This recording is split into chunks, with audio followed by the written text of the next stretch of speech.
Okay. All right. Sorry, everybody, about that. But we're ready to roll again. Okay. So we discussed in the last week all about the tzaddik, the righteous person, and of course the tzaddik. What we may have thought before, now we realize that tzaddik is something that's very far from us, despite what your mother may think. Right? Tzaddik is very, very. It's interesting. Jewish mothers have both.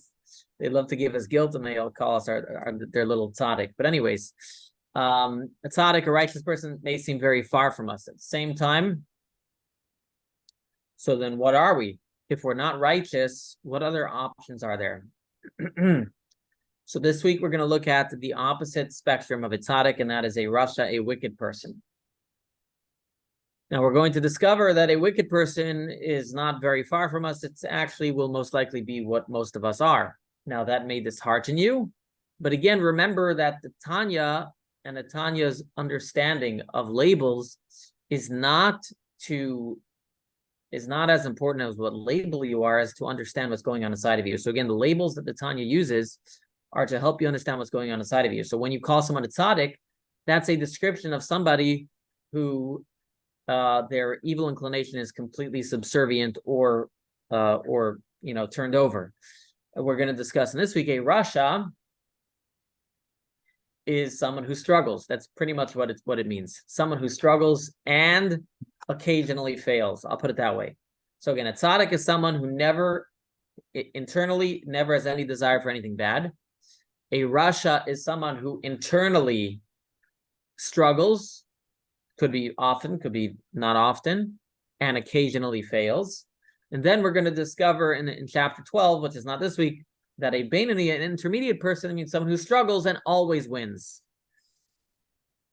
Again, the purpose here is to the purpose of the labels is to help us understand who we are, and therefore what our mission is not to get us depressed. And it doesn't mean that when you get to heaven, they'll say, well, according to the Tanya, you're a Rasha, so you go straight to hell, you'll be there forever. That's not the intention here. As I mentioned in the beginning of chapter 10, the purpose of all these labels is to help us understand where we are at and where we need to go, what our mission in life is. It has nothing to do with how you'll be judged in heaven and all that type of stuff, okay? That's generally why people want to know, am I righteous? Am I wicked? Tanya's not interested in that. Tanya is interested very much. In fact, the Tanya doesn't talk about heaven and hell. The Tanya is very much interested in what is our mission in life. Heaven and hell is a discussion. We had it parenthetically, tangentially we discussed hell earlier on, but it's a tangential topic to what the main topic of Tanya is what is our mission and what are we trying to accomplish. In general, Hasidic philosophy doesn't talk about heaven and hell a lot. It's not our general object, not our general what we're searching for. We're not searching for a reward necessarily. We are searching for who am I, what is my mission, what am I here to accomplish? And that's what Tanya is discussing. As I always say, Tanya is a book for anybody with a body and a soul. You got a body and soul, you want to read the Tanya to know what you have to do. It's like the manual. The manual tells you what you got to do. The manual doesn't talk about, maybe today warranty items, but the manual is not going to say, well, if you follow this manual forever and ever, you'll live happily ever after. If you don't follow this manual, you'll fall apart. It doesn't delve into that deeply. It's to tell you how you're supposed to operate. So the Tanya was telling us how we are meant to operate, and that is what we're going to get to today. Now, just as in the righteous, there was a completely righteous and a semi-righteous, even though the difference between them was a very thin line. In the wicked, it's going to be a little bit different. We're going to have a completely wicked person, which I am going to assume that nobody here is. And then we're going to have a wicked person that has some good. And I will assume that is most of us, right? We have our moments. We have our moments of strength, our moments of weakness. And that is going to be the discussion over here about the wicked person that has some good. Now, since you've all been discovering the Tanya, you can very much understand what this is, right? As we've studied the Tanya, we've studied that there's a godly soul and an animalistic soul. There's a battle going on between them. And so we will understand that the wicked person who has good is somebody who sometimes the godly soul wins, sometimes the animalistic soul wins. That's pretty much going to be the description of the wicked person. Pretty much a description of us. Just, I want to say parenthetically, for those of you who are coming to the Kabbalah class tomorrow night, the Kabbalah class tomorrow night is actually going to delve deeply into the root source, Kabbalistically, of the animalistic soul. So as I mentioned to many people who have come to the Tanya class, that the Kabbalah class is different, is that the Tanya actually doesn't discuss much of what goes on in heaven. Tanya discusses mostly what goes on in your body and your soul.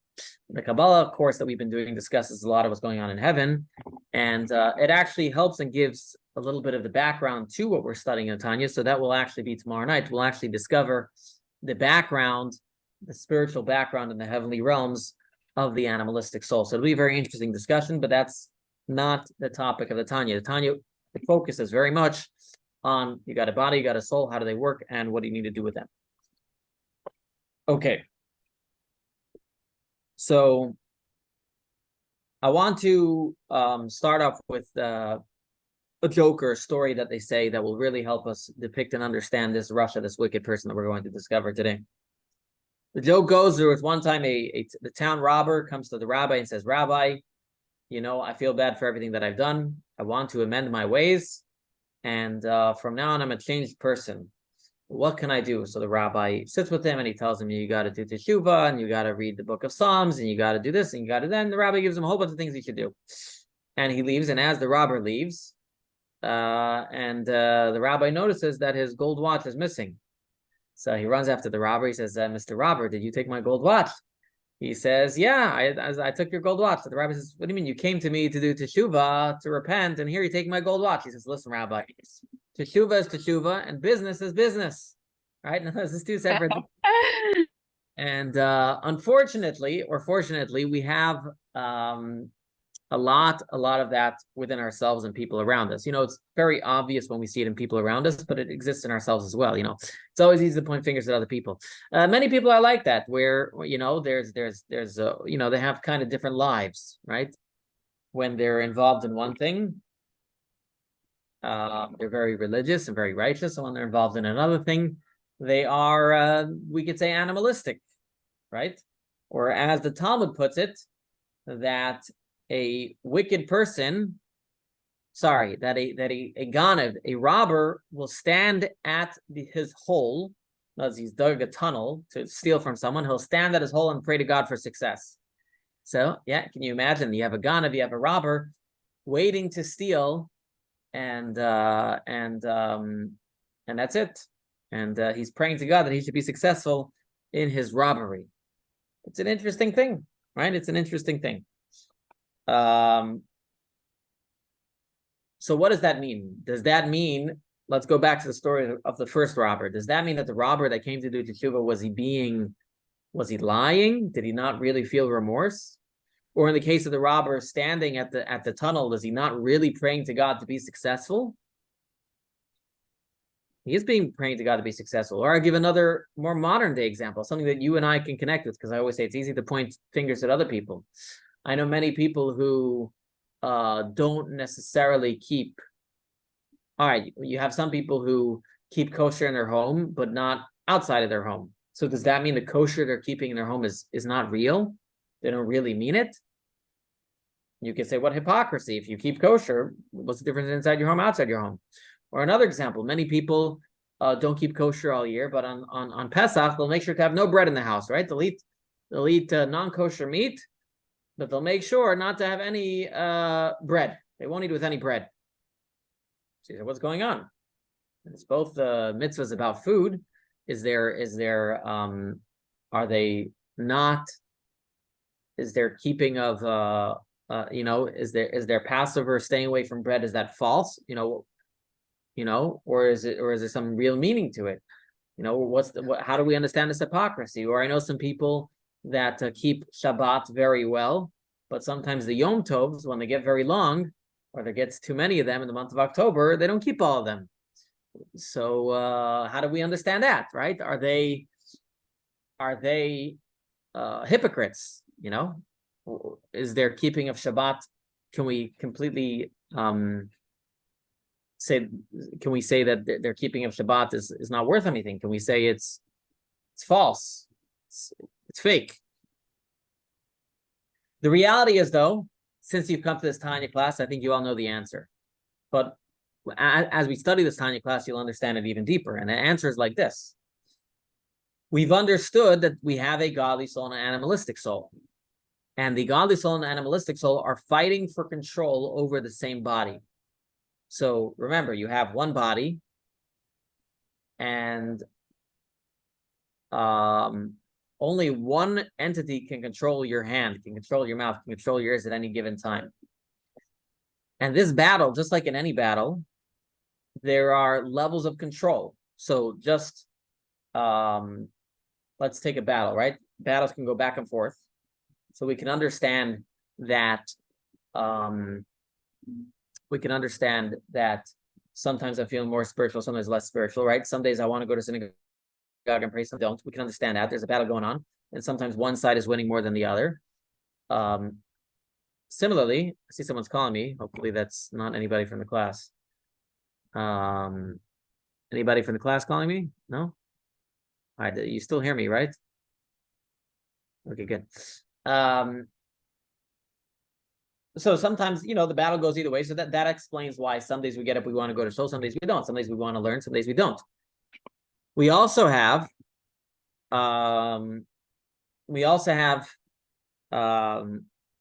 even within a battle, you can have different armies controlling different parts of the battlefield at different times. And so that explains why sometimes I can be doing opposite things at the same time, because it's a matter of how much control one side has versus the other. There's a depth. And so I can, at the same time, while I'm eating non-kosher meat, stay away from bread, because there's a certain level of control, not full control, right? Just like in a war, one can have semi-control, not full control. So your godly soul may have some control over you, but not 100% control. And so do your actions look hypocritical? They do. But when you understand what's going on inside of the person, we can appreciate what's going on, and that their desire not to eat bread is very real. Their desire not to eat bread on Passover is very real. Okay? So we shouldn't discredit it. We shouldn't discount it. It's something that is very real, very precious. We personally may start to feel that when we do these things, very disconcerted. But when we understand it, we can feel better about ourselves, and hopefully, over time, slowly win the war. So, let us take a look at how the Alter Rebbe writes this in the Tanya. We're going to get to the actual text itself. If you have the book, which over time, hopefully all of you get them. It's page 132. So let's take a look here, as we're going to share the screen. So you see a picture of a baby for a second. That's fine. Okay. So let's read inside about the wicked, wicked person. Okay. It's not so wicked. Again, page 132. It's just taking a second to load. And you know what? I'll actually give an example, by the way. I want to give another parable for this idea. For example, someone who is sick, right? Someone is sick, right? There's no, you're half sick. Someone is sick, there are elements of them that are healthy, but what's sick is sick. They're not healthy in that area. Just as we can be partially sick, we can have elements of ourselves that are more, stuck with the animalistic soul, parts of us that are unhealthy, right? And but then other parts of us can be healthy. You can have both of that. I'm not sure why this is. Let me close this. This computer is not working. Oops. All right, I just closed it, so hopefully it'll come back to us.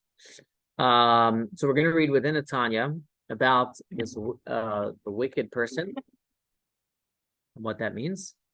I'm just waiting for the screen to show up over here. But everything that I explained is basically correct. Let's take a look. Wait a second. Possible that my internet on my phone is not going to be the fastest. Might be the issue. Give me a second. Maybe I need one of those portable hotspots, right? Then I'll never have trouble. Just gonna switch internet for a second. Oh, all the other internets are not available. Okay.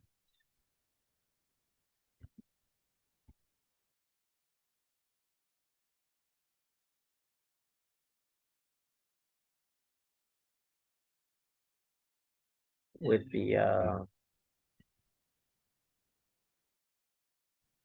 and nothing's up. I'm gonna start reading the Tanya without sharing the text, and when it loads, it'll load. That's what I'm gonna have to do. The problem is not the Wi-Fi. The problem is the actual service. Even when I hard plug in, it's not working. So I'm gonna start reading the text here. For those of you who have the text, you'll have it. I'm sorry if you don't. And when it loads, it'll load, as they say. Okay. So let's take a look here. Chapter 11, page 132. All right. So it says like this. In the previous chapter, we took a closer look at the two different levels of the tzaddik, incomplete and complete. Now we will examine their conceptual opposites, the incomplete and complete Rasha, wicked person. And I explained what the wicked person was in my last monologue, but now we'll get deep into it. So let's read the actual text. And again, I'm sorry if you're not having the actual text. You know what I could do? I could do this. This. Oh, that's backwards, right? Is that backwards? And it doesn't look clear. Forget about it. It was a nice idea, but it's not going to work. I'm sure there's a way to mirror the camera and make it work, but it's fine. We need to get going. Okay. Most people, I believe, have books. And I'm sorry if you don't. This is a kind of an odd week where I can't turn on the screen. So it says like this. God has made one opposite the other. So that's from Ecclesiastes. And we explained that earlier to mean that just as anything the godly soul, explaining it, that similarly is going to be opposite thing. Whatever tzaddik has, the Rasha, the wicked people have on the opposite. So what does that mean? Sorry, Rabbi. Just as there was. Yes, it's not working. You are frozen and your voice is caught up. Do you hear me now? Do you hear me now? Yes, but you're frozen. But yes, yeah. But you can hear me, right? Yeah, but you're it's different. Like you're going in slower motion, and it's strange. Okay. So like you're in very slow motion. Wow. Okay. Weird. Yeah. Okay. Well, but you can hear me in yes, regular motion, right? Perfectly. All right. So just ignore what I look like. I should just put a picture of myself, right? Technology. Yeah. You know what? I'll share this empty screen here. Okay. Maybe I'll share the whiteboard. That at least that way it looks better. Okay, there. Now it's blank. Sounds better? Okay. Hopefully it won't disturb you as much. So it says like this: the forces of evil are the opposite of the forces of good. So similarly, if you have two types of righteous people, you have two types of wicked people. You have the Rasha, the wicked person who has it good. And by the way, when I said wicked, that's why I said in my text, wicked but not evil. You have the wicked person who has it good, and you have the it says the Rasha who has it good. The incomplete Rasha is the conceptual opposite of the tzaddik who has it bad. The incomplete tzaddik, as we learned in the previous chapter, the incomplete tzaddik is overwhelmingly good. The minuscule amount of evil that remains in him is effectively voided by the abundance of good. Corresponding to him is the Rasha who has it good. So in other words, just like you have a righteous person who's not complete, you have a wicked person who's not completely bad. He has some good.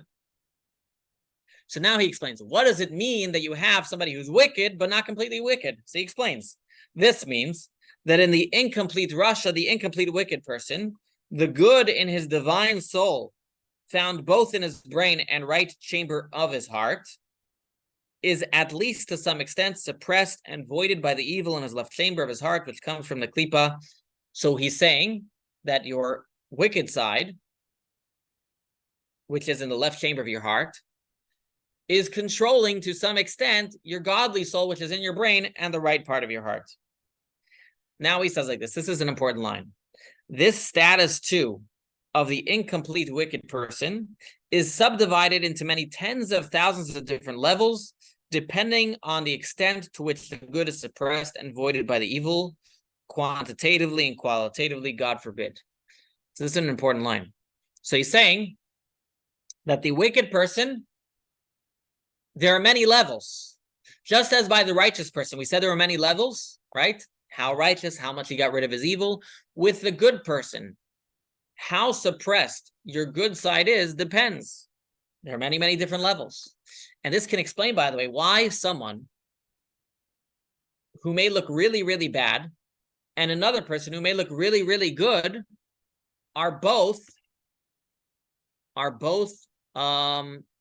called the same wicked level, the same Rasha v'tovlo, the same wicked that has good. In other words, you can have someone who is wicked, but yet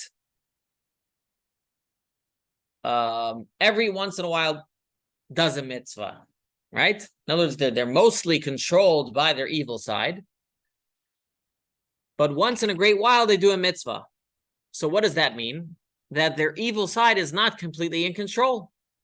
Conversely, you can have someone who does almost always the right thing, but occasionally sins. Both of these people can be called a wicked person who has good, because the amount of good can vary. Sometimes the good is very much, sometimes the good is very little. It can vary. And it varies in, I would say, these three different general categories. Category number one is how often. So again, how often is the wicked side or the evil side, the animalistic soul, running the show? Some people may be a lot, some people may be a little. The next question is, how much of the person is it overcoming? So for example, you may have a very scholarly person, a very righteous person, who is occasionally overcome by temptation, maybe just in one small area. Maybe they'll just tell gossip, so they're not completely taken over by the evil soul, but a certain element. Or similarly, right? Let's go to the example of the person eating non-kosher meat while avoiding bread on Passover, right? That means that the evil side is overcome in one element, but not entirely, right? In other words, the godly soul is in control of one and not the other. You can also look at this by a very righteous person, right? Where on the one hand, they are doing everything right. They're putting on tefillin, they're studying, but a little gossip comes to them and they'll tell it to someone else, right? And then we have a third element, is how deep, how serious of an offense are they doing, right?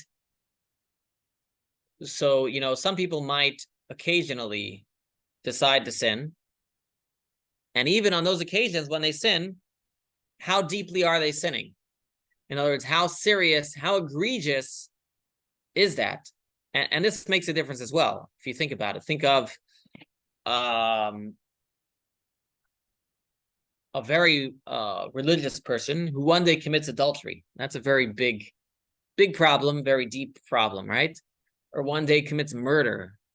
Unfortunately, it's happened. There have been religious people who committed murder. Obviously, you ask, well, how are they religious if they commit murder? Well, okay, taking the labels away, what that means is that somehow, somewhat, right? In other words, you might ask, how are they putting on tefillin? How are they studying Torah and then going and murdering? Okay, I met one of these guys. I was in prison in New York. This guy murdered his wife. I mean, how do you do that? How do you do that? So obviously, what we understand from here is that the Yetzer Hara, the evil inclination, completely overcame this person in a certain area. Oh, probably in their rage, in their anger. Okay, I'm not getting into the psychological underpinnings behind it, but this is the idea: is that you can have someone who can say, "Oh," and I might say, by the way, like this: it could be that putting on tefillin for this person was really easy, and not murdering for that person would be really hard. As strange as that sounds, because they had unchecked anger. They had unchecked anger. By the way, I'm not in any way giving this person a pass for what they did. It's pure evil, and I'm just trying to say, like, how do we understand these things? Like, so the Tanya is giving us kind of an idea, is that even if someone sins only once in a while, but if the sin that they do is so depraved, that tells me that their animal soul has a deep rooted, has a very deep control over them, even if it only happens once in a while. But if that control takes over a very deep part of them, it's pretty bad, you know. So this is why, by the way, it's very hard to judge people, right? You can have someone who looks very religious, but yet when they in their weakness, in other words, their godly soul is definitely weak in a certain area. Their weakness is a really bad weakness. Conversely, you can have someone who maybe, let's say, sins more often, but their weakness, but they have enough strength that they only go, say, to this level. They never go down to this level. So this is why it's very hard for us to judge people, look at people, and really know, you know, what level of righteous and wicked they are, and you know, who's really in control of them. There's so many factors. This is not even getting into the fact that some people are religious, not even from their godly soul. Some people are religious from their animalistic soul, for animalistic reasons, right? Whether it's because of how they grew up and they want to be part of the community, whatever. You know, there's all different reasons. It may not be indicative of a godly soul. But what I'm saying is, even if it is indicative of their godly soul, what that means is that their godly soul has very little power. And when the real difficult, you know, and when something, you know, they have very little power, they can only do what's easy for them. And when something gets a little bit hard, they fail. The Alter Rebbe makes this point elsewhere in the Tanya. He says, how can you ever judge someone else? Maybe the failings, maybe the person that you look at that's wicked is better than you. How so? Because that person fails maybe in a very difficult test, and you are failing in a very easy test. So who says you're better? It could be that your godly soul is actually weaker. Just happens to be for you. Praying and kosher and Shabbat is easy, you know. But when you, in the areas that you fail, that's a relatively easy test for you. And this person that fails, who doesn't look very religious or whatever, is their failings are very difficult tests for them, things that are very difficult for them to overcome. So yes, obviously their animalistic soul has some power over them, but doesn't necessarily mean that they have a greater, you know, that their godly soul has less control than yours. Could just be that where they're being tested. Am I still moving over here? Am I still moving funny? Well, it was a little better. A little better. Okay. All right. Well, Not really. really. You're not moving at It all. was, but now it's, I can still hear you though. All right, it's better if I don't move. But now that I've said this point, I want to hear your questions and comments, because this is a very interesting and important point. Yeah, I have an issue. How would you rate Hamas in that scenario of evil? I'm sorry. I had to say it. That's a very good question. So the Tanya actually discusses that there is a level of evil called Rasha Viralo, right? Just as there's a complete tzaddik, there is such a thing as a complete wicked person. Yeah. And so there is a possibility of a complete wicked person. But you know, it's interesting. I was listening to like some US Army guy talking about the difficulties they'll have with Hamas, and he said that he actually said, because he had experience fighting, you know, ISIS and whatever, he says that within Hamas there are different fighters. He says there are some of them that are completely suicidal. He says he's coming at them will raise the white flag. It's very just an interesting thing that I found that he was describing that. Again, I have no idea. I'm not going to diagnose them with a Rasha Viralo completely, but it was an interesting thing. He was saying even within the ISIS fighters, some of them, they signed up, but they didn't really sign up for it. They didn't really want to get killed. So when they, they would walk out with their white flag pretending to save civilians, sometimes. It's just an interesting thing I heard. But anyways, I would say, of course, we have to eradicate evil from this world. And but again, it's possible, as I mentioned here, someone could be a murderer and not be a complete wicked person. Yeah. It's possible. I'm not saying Hamas is not completely wicked, but it's a whole different story.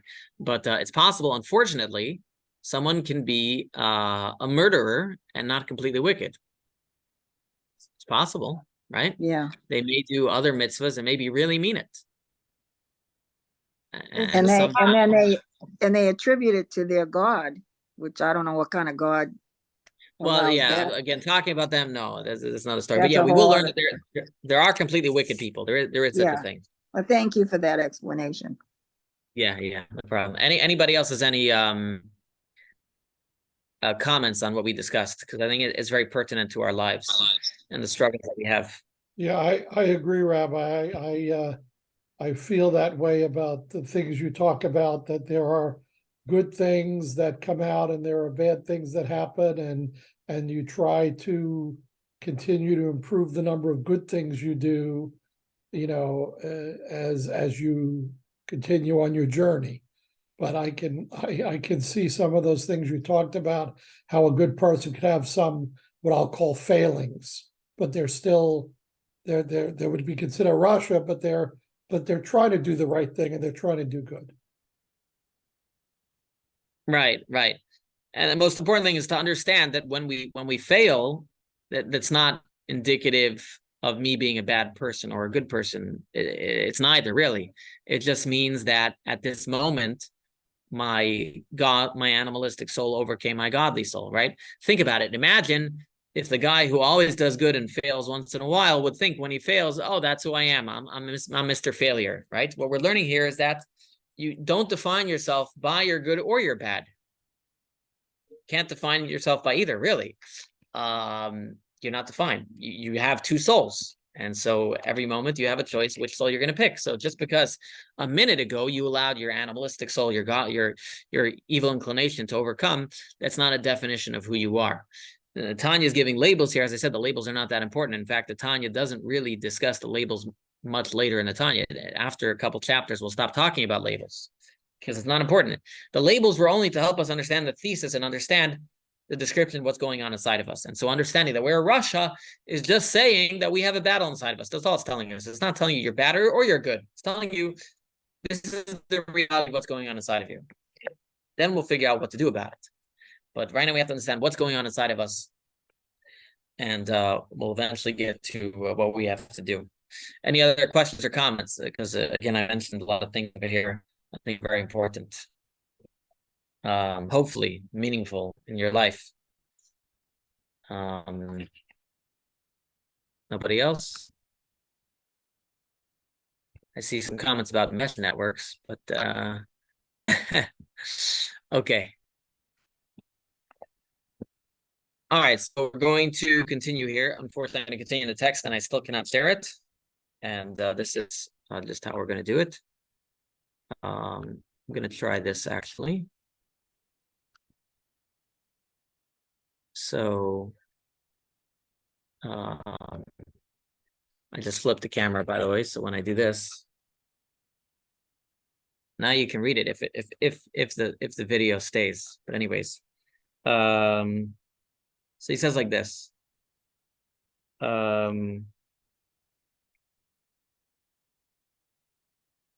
Okay. He says like this. He says, for example, he's going to give examples. I gave you examples. He's going to give examples. For example, I'm sorry if the camera keeps focusing, but anyways, for example, at one extreme, there is the person whose good is suppressed and voided by his evil to a minuscule extent. And even then, it might not be permanent state or even a common one at frequent intervals, and only on rare occasions will the evil in him overwhelm the good conquering the body, small city, and even then this evil may not conquer all the body, but only part of it, which will obey the whim of this evil. The incomplete Rasha may be overcome by his evil only rarely and to a minimal extent. Nevertheless, at the moment, he becomes a vehicle and a garment for evil, which becomes dressed in one of his animal soul's 3 garments of thoughts, speech, mentioned above. So he's explaining here why, if someone sins once in a while, is he called a wicked person. He says, first of all, at the moment that you sin, that means that right now you are allowing your animalistic soul to control you, to control your 3 garments. A righteous person doesn't sin. If you're righteous, you don't sin. He brought text earlier. Now I'm gonna skip the paragraph in the middle, but he's gonna say, this might be in the realm of action alone, carrying out some minor transgression and not major ones, God forbid. Since one transgression is sufficient to render a person a Rasha, wicked, it might be in the realm of action alone, leaving the other garment of speech and thought untarnished, or be in the realm of speech alone, speaking some borderline slander or borderline mockery. Then he continues, or it may be in the realm of thought alone, thoughts of committing a sexual sin, which is worse than sinning itself. These thoughts are considered worse than sin since they contaminate a person's highest faculty, the mind. So again, he's saying you could sin in your thought, speech, or action. By the way, I want to talk for a second. Well, let me just continue reading that. Or even when a person does not contemplate committing an actual sexual sin, but merely fantasize about intercourse of male and female, for which he is guilty of violating the Torah prohibition. Guard yourself from every evil thing, which the Talmud interprets, do not dwell on sexual things during the day. Another example of transgression is very hard to avoid, even for a pious person, is failing to study Torah at every available moment. These are all, by the way, sins we discussed, I believe, in the first chapter. Let me read that last one over there, and then I'll explain these. And I'm sorry, it's not focusing. Okay. Or when a suitable time comes for Torah study, and he turns his heart to empty things, as the Mishnah states in Avos, one who stays awake at night turns his heart to empty things, bears guilt for his soul. In any of these instances or the similar, the person is immediately classified as a Rasha. Now he asks, why does even a minor transgression render the person a Rasha? Because the evil in his animal soul overwhelmed the good in his divine soul, and having one control, the animal soul dressed itself in the body, causing to sin and become defiled. So he says like this, this defines the Rasha. The animal soul is strong enough to overwhelm the divine soul even once, gaining control over even one part of the body, regardless of how small transgression might be. For the high-end, incomplete Rasha, there's only a minuscule amount of evil in his animal soul. It will probably not take long before he regrets what he did. But I'm going to get into that probably next week, about what happens after you sin. But what he's saying here is that even if you sin only occasionally, even if you sin in a very minuscule amount, you only sinned in your thought, even then, what that means is that your animalistic soul overcame you to a certain extent. Now, I want to explain, what does it mean sinning in your thought? I want to explain. Sinning in your thought does not mean that you thought of doing a sin. Sinning in your thought means that you spent time over it, okay? So again, we are not in control of our impulsive thoughts. Impulsive thoughts come to us. For example, someone tells you something and impulsively you want to hit them. Then your rational brain or your godly soul comes online and says, wait. We don't hit. Hitting is what wicked people do, and you don't hit. That is not a sin, okay? But if you start to think, but all the terrible things that you could do to this person, that is a sin. You are now indulging in your animalistic soul, allowing yourself to indulge in evil thought about someone else. Now, you may say, well, I don't find any clear prohibition in the Torah against thinking bad about someone else. First of all, it's not true. The Torah does prohibit, it says, lo sikam, lo sitor, don't, bear a grudge, right? We're not meant to bear a grudge. We're not meant to bear a grudge. But here's the other thing. The rabbis were very against thoughtful sins. Sorry, sins of thought, not thoughtful sins. Sinful thoughts. The rabbis were against sinful thoughts very much, to the point where they said it's worse than action, because in some ways, the thoughts are worse than action because they change who you are. In other words, I can sin without thinking. I can also think without sinning. But our minds are generally what controls who we are. And so you can look like a great person and never doing anything bad against anybody else. But if your mind is always thinking bad about someone else, that's going to change the type of person that you are. This is why sinful thoughts are a big problem. Because they can really change you over time. You know, you see sometimes people who one day just suddenly, actually, it reminds me, I used to learn with a psychologist. He told me, sometimes we see people, they come in, right? What happened? They were like normal people. And then one day they took a hammer and hit someone over the head. He says, so we think it's sudden. Like, what happened? The guy snapped. He says, usually it's not that case. He says, usually it's not that they suddenly snapped. He says, usually the person's had crazy thoughts in his mind for a long time. And then one day he actually did it. So we call it, like, we don't know what happened to him. Well, it didn't happen overnight, okay? There was a history to it. There was a lot behind that when the person finally actually did that. Unfortunately, we see this, these anti-Semites, for example. You have now, I think there was that story in LA. I don't know if it's confirmed or not confirmed, right? There's one of these anti-Semites at one of these rallies, hit a Jew over the head and they died. Whether that's what happened or not, it's not important for my point. My point is, so let's say this anti-Semite that hit a Jew at a rally.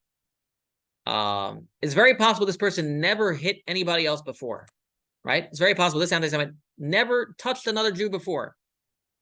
So what happened here? But this person has been filled with hate for Jews for 20 years. And then there's a Jew standing in front of them, pushing their buttons. They hit the person, okay? So they didn't suddenly snap. They've been filled with hate. They've become a hateful person. And now they finally do an action. That's why the rabbis talk about thoughts. Sinful thoughts can be a problem, even if you're not acting upon it. Because in some ways, just as that person became a hateful person through their thoughts, even though they possibly in their life never acted upon it, right? Never acted upon it, they become a hateful person. Our sinful thoughts can change who we are. And if you study the Tanya, of course, we all know that the Tanya is very much about changing our inner psyche to change how we act. And so this is why it's important not to let ourselves off with just thinking bad things. We do it all the time. We say, well, I didn't do anything. I didn't do anything wrong. You're right. You didn't do anything wrong, but that is going to change the type of person that you are. And eventually, as you let the animalistic soul gain hold in your mind, it'll be much harder, right? Someone who does a sin one-off without thinking, overcome by passion of the moment, is easier to bring back than someone who's have these terrible thoughts for all these years. Could be a lot harder because they've allowed themselves to literally allow their mind to be changed. And this is why, by the way, it's important. Everybody, if people have thoughts that percolate in their mind, it's important to talk to someone about it. Don't just say, well, I'm not doing anything about it. It's important if you're having thoughts in your mind. Sometimes people have questions or doubts about faith or different things. Talk about it, I know many people who've kept these thoughts to themselves, and then one day it becomes too much, and they leave it all. How did that happen? Because they didn't talk to anybody about it. They allowed themselves to think, and they thought, well, it's not a big deal. It's just thoughts. And sometimes people are embarrassed of their thoughts. During this, someone actually came to my wife recently and said, I'm afraid to say it, but this bothers me. This what happened in Israel, and really when I think about it, the Holocaust, how can there be a God and allow these things to happen? And my wife is like, thank you for talking about it. Everybody thinks about it. Everybody struggles with this. Don't just allow yourself just to think those thoughts, because eventually, if you keep those thoughts to yourself, that can erode your faith and connection with God, because you'll come to some conclusions that may not be correct. Talk over to people about it. Learn that other people might struggle with it. And work through it. So this is a very important point, is that allowing our animalistic soul to allow these thoughts to percolate in our mind. That's really when it's sinful. When you allow it to percolate in your mind, you don't talk about it. And the biggest problem why sinful thoughts are bad is because we think it's not a problem. That's the biggest problem with sinful thoughts. We think it's not a problem because you say, I didn't do anything wrong. But that's why it's so dangerous. It's so clear when we do something wrong, we have to do something about it. When we're just thinking something wrong, we think, well, it's not so bad. I don't need to do anything. It's unfortunate, but it's, you might say, again, a similar example, what's going on today, all the anti-Semitism we see on the campuses and everything. It used to be quiet, so people didn't make a big deal out of it. And those who rang the alarm bells, they were quieted. Well, nothing's happening. But now we have Jewish students having to go hide in libraries. How does this happen? Because this is the way of the world. When things, when there are problems, but they don't look so bad, we let it go on. Because you say, well, nothing bad is happening. What's the problem? But you can't wait till it gets too bad. It's unfortunately the same thing with we doing with Hamas. Hamas has been sending a couple of rockets here, a couple of rockets there. Then we send back. Problems don't go away. Just as in the world, problems don't just disappear. If you have thoughts in your mind that are percolating, they won't just disappear. Understand that those thoughts are coming from the animalistic soul. And it's trying to gain control over you. And if you let it go unchecked for too long, eventually, again, questions, doubts. If you have questions, doubts, if you can shut them down, fine. But if you can't, and they keep percolating, it means the animal, again, as we understand, there's a godly alignment. So it means the animalistic soul is gaining some control over your mind. And if you want to prevent that and you're having trouble just doing it yourself, that's fine. Talk to someone, speak to someone. Similarly, don't allow thoughts, some people you might think you're a good person because, oh, look, they always strike back, but me, I'm a good person. I just think really bad about, people who do me wrong. I just wish the worst on them. Again, be careful. You might become a hateful, spiteful person. We have to be very careful about thoughts. And this is what the Tanya is telling us, is that a Rasha, a wicked person, means anybody who allows the animalistic soul to control any part of them. So again, a tzaddik does not allow the animalistic soul, the evil inclination, to control any part of them. We'll learn in the next chapter, the intermediate person also never allow the animalistic soul to gain control. It gives its ideas, but it never gains control. A wicked person means someone who allows control occasionally, whether in thought, speech, or action, to their animalistic soul. And again, I want to reiterate, knee-jerk reactions, you're not judged for. It's when you allow things to percolate. And so this is what the Tanya is telling us here, is that what is the definition of a Rasha? Someone who their godly soul is not in 100% control. And what does it mean your godly soul is not in 100% control? That means your animalistic soul occasionally gains a footing. That means your godly soul is not strong enough. And next week, we're going to discuss, and we're going to delve further into this idea, and we're going to discuss, and it really reflects on us, how the people who allow the animalistic soul to gain, we're filled with a lot of regrets. It's really a great description of us, filled with a lot of regrets. Why? And it's interesting. We're so funny, us people, right? We do things wrong, then we feel regretful, we feel bad about it. And we're trying to figure out who we are, and this is what's going on. It's the godly soul. The godly soul's feeling the regret. Because you feel bad, you allowed the control to go to the wrong side. But that's going to be for next week. So hopefully this week we walk with some lesson. Is that number one I want you to walk away with is that wicked is not evil. In other words, we're not bad people. We understand now. What is the Tanya's definition of wicked? It just means you're not an evil person. It just means that you don't have complete control. And when we say you don't have complete control, it can be in different areas. It can be you don't have complete control in how often you sin. It could be the depth of your sin. And some people, the depth is more than others, which is why we can't judge other people. We also discussed that any sin, even in a small area of our life, whether thought, speech, or action, any place of our life where we allow control of the animalistic soul, that will mean that we're not a tzaddik. We're for sure not a tzaddik, because a tzaddik never loses control. The fact that we lose control means we're not a tzaddik. Doesn't mean we're bad people, but we're people that are working. And so hopefully you walk away with a better understanding of yourself. And when we do contradictory things, just realize it's because of this battle that's going on. And we want to allow our godly soul. And the final thing I spoke about was thoughts. We want to make sure that to understand that even thoughts are problematic, because when you allow bad thoughts to percolate, it means that you're allowing control of the animalistic soul to have control over your thoughts.